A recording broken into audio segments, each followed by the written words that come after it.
Olá, tudo bem, gente? Recebi agora uma mensagem de um aluno meu perguntando algumas concepções sobre a morte. O assunto parece um pouco tétrico, parece um pouco forte demais, mas a morte é algo que nos é inerente, ou seja, ela vai nos perseguir e ela vai nos alcançar, com certeza. Então, o meu aluno perguntou se a morte é sempre vista de uma maneira pessimista e qual é o filósofo que assim baseia a sua filosofia em uma concepção de morte assim, digamos, proeminente. Então, eu estava pensando nesse questionamento dele e me veio um filósofo romeno que é, digamos, pouco conhecido aqui no Brasil, que é o Emile Cioran. Só que ele viveu grande parte da sua vida em Paris, né? Então a gente vai ver que esse filósofo, ele não é, digamos, romeno, mas ele teve uma influência muito grande dos filósofos da chamada Europa Ocidental, né? Então, o Emile Cioran, ele faleceu não faz muito tempo. Se eu não me engano, foi na década de 1990, mas qualquer coisa vocês coloquem aí abaixo do vídeo em algum comentário, né? Então, o Emil, ele tem uma obra que é considerada a obra seminal dele, ou seja, a obra primordial dele, que se chama Nos Cumes do Desespero. Então, eu vou compartilhar aqui a capa do livro com vocês, para vocês verem a capa do Emil, ali, ó, Nos Cumes do Desespero. Eu tenho esse livro, mas tenho esse livro no Kindle, né? Então, você vê que o livro já tem uma capa, digamos, um pouco mais sombria, né? Porque o Emil, ele baseia toda a sua filosofia na parte da vida que é o quê? Que não tem uma lógica, que não tem uma regra, e também nos seus lados mais sombrios, tranquilo? Então, eu vou colocar também uma citação do Cioran e eu vou falar sobre ela. Aqui eu vou colocar para vocês, tá? Claro que a morte é um tema na história da filosofia. Isso foi uma entrevista que ele deu, por causa disso que a gente tem o risos aqui. Mas não como vivência íntima. Em Baudelaire, poeta francês, né, existe a morte. Em Sartre, não. Os filósofos têm se esquivado da morte, fazendo dela uma questão, ao invés de experimentá-la como algo existente. Não a consideram como algo absoluto. Então, nós vemos aí o que Cioran fala da maioria dos filósofos. Então, ele faz uma comparação entre a filosofia e a literatura, porque a morte ela é um tema muito caro a diversos escritores, a diversos poetas, né? Como ele citou, Baudelaire, que foi considerado um poeta maldito, um poeta francês que, no final do século XIX, trouxe assim o lado, digamos, mais podre da vivência humana, né? Inclusive com versos bastante bonitos chamado em um livro As Flores do Mal. Então, o que o Cioran traz da filosofia dele? O Cioran, essa obra seminal dele é o seguinte: ela foi lançada, né, em 1934, e é um livro que explora de maneira profunda as questões existenciais relacionadas ao sofrimento humano. Então, ele baseia a filosofia dele, mas principalmente nesse livro, a temas como angústia, morte e a condição humana em geral. Ele tem uma abordagem, digamos, pessimista, aí ele vai flertar com uma corrente filosófica chamada de niilismo, né, da qual eu vou falar depois, que é qual é então a marca da existência humana para Emile Cioran? O desespero inerente. Por quê? Porque a cada dia nós estamos mais próximos do nosso fim. Então ele questiona o quê? A finalidade da vida diante disso. Ele critica aquelas buscas intensas por significado e propósito da vida e expõe a fragilidade das nossas crenças e ideologias. Para quê? Para que o ser humano, então, busca crença ou busca alguma ideologia que, para Cioran, funciona no mesmo nível da crença? É para aplacar a sua angústia, toda essa condição de angústia. Então, a filosofia do Cioran, ela é pautada na angústia e no desespero.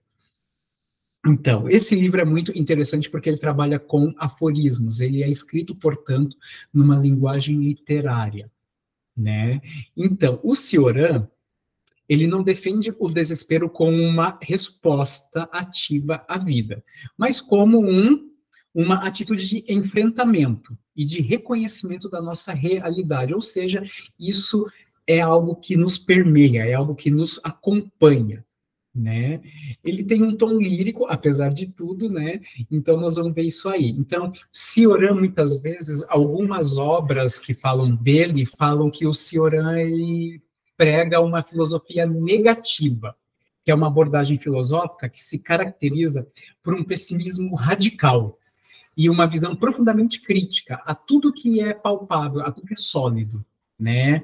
Então, a filosofia negativa, ela tem uma variedade de temas, mas há uma linha seminal dentro dessa filosofia, que é a angústia, né? Como eu falei depois. Então, ele questiona todas as crenças, ideologias, como eu falei.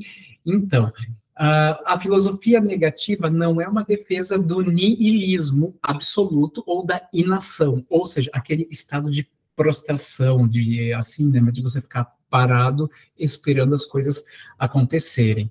Ele não dá uma resposta final, ou seja, essa é uma atitude de enfrentamento. Cioran também não nega o quê? A beleza da vida, a parte estética, mas ele destaca, ao lado disso, o peso da tragédia e do sofrimento como componentes inerentes à experiência humana. Então, pessimismo radical é o que nós podemos definir de Cioran. Cioran, então, ele flerta com o niilismo, mas ele não é nihilista, porque o nihilismo, digamos que o nihilismo ele vem ensaiando a sua presença desde os sofistas gregos, desde quando os gregos se predispuseram a questionar a cultura religiosa como o grande oráculo de respostas para o mundo. E eis aí que surge o pensamento filosófico ou especulativo, que é de questionar as coisas. Então, o nihilismo meio que já se inseria um pouquinho em certos comentários filosóficos, né? O niilismo, então, ele vem de um termo latino, que é o pronome nada, em latim, N-I-H-I-L, nihil. Então, os nihilistas argumentam que a vida e o mundo são essencialmente vazios, eles são preenchidos por nada, né, de sentido objetivo, né, valor intrínseco ou propósito final. Então, só que o niilismo toma um corpus mais sólido quando, no século XIX, com dois nomes alemães, por sinal. Friedrich Nietzsche, que ele nega ser nihilista, e o Arthur Schopenhauer, que assume esse posto. O Nietzsche, ele é frequentemente associado ao nihilismo, por quê? Porque Nietzsche prega em assim, vários livros dele a morte de Deus, mas não a morte da entidade Deus, mas sim de tudo que ela representa, como aquela moralidade já posta, que os fatos em si, eles não são bons e nem maus, mas a interpretação que nós temos desses fatos é que fazem que eles sejam bons ou maus, né? Então, o Nietzsche